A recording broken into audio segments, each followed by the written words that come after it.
There's a lot of younger recruiters out there that have probably only held one role, and they're interviewing people that are 20, 30 years older than them, and they don't understand that it's a different way of working now to what it was 20 years ago too.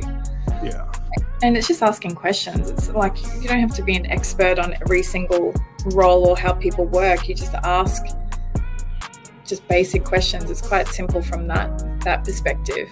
But yeah, a lot of people cut people out purely because of how they are on the phone or because I mean, nobody's going to have every skill that they have listed, and I was like, if these people are just calling me, I know I'm not the only person, and I was like, how do they get paid if they're just calling people like this and just qualifying them?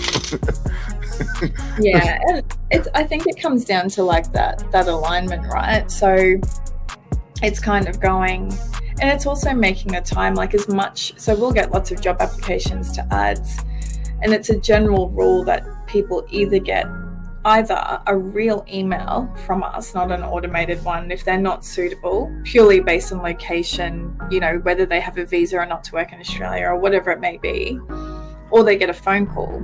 Because just because someone calls me, for a receptionist job, but they don't have reception experience, but they have call center experience, doesn't mean that they might not be good for another client of mine. So it's just, the biggest thing, the hardest thing to teach people is being an opportunist, not in a bad way, but seeing the opportunity in someone. I recruit the other way, so I will look for reasons why the person would be good for the job versus why they wouldn't be. So they get a better experience too. Yeah, I remember I saw an ad on in the newspaper.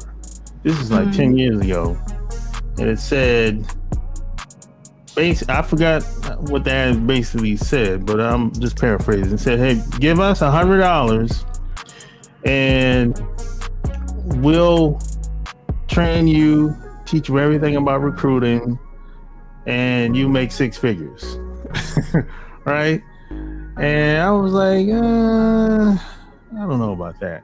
And then one of those people associated with that company called me like 4 months later. They found me online and said, hey, I seen your channel online, and I heard you talk about lead generation and all that stuff.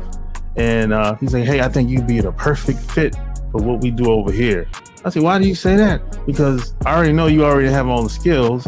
You're a very sociable person, and and you like to talk to people, so I think you'd be a perfect fit. But I said, okay, why do I have to pay you money though? He's like, well, that's just how we do over here, just to weed out all the the tire kickers. Oh shit! Of course, I didn't go for that.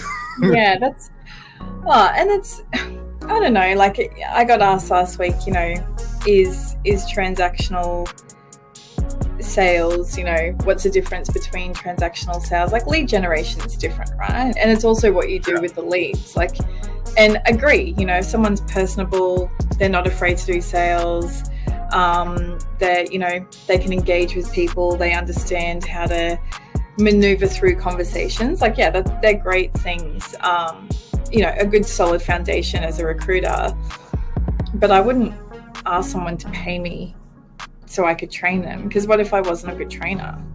And really, your success is hinged on my ability to train you too.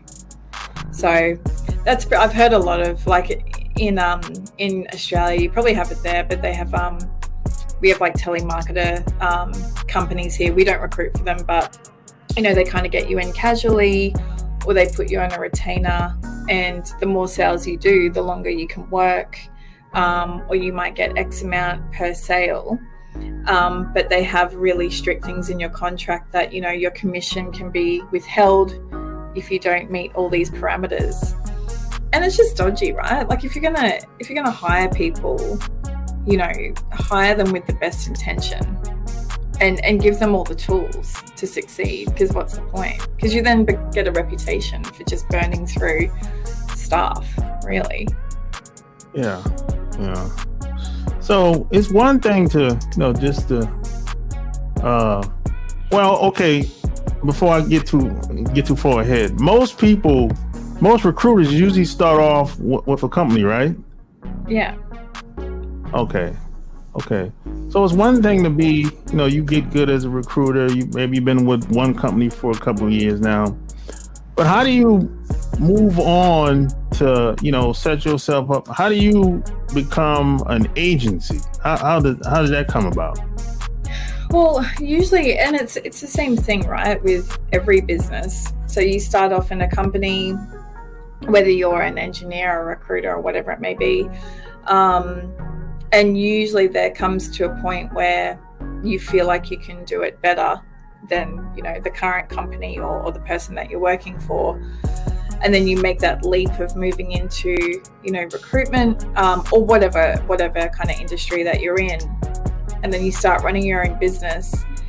And then you realize that you need to learn all these things about running a business and getting insurances and everything else. So the journey is crazy in terms of having your own business. But the mentality, I think, when you go from working in a company and then moving out, it might be that you feel constrained by the commission you're getting. It might be that a client has said to you, hey, you should just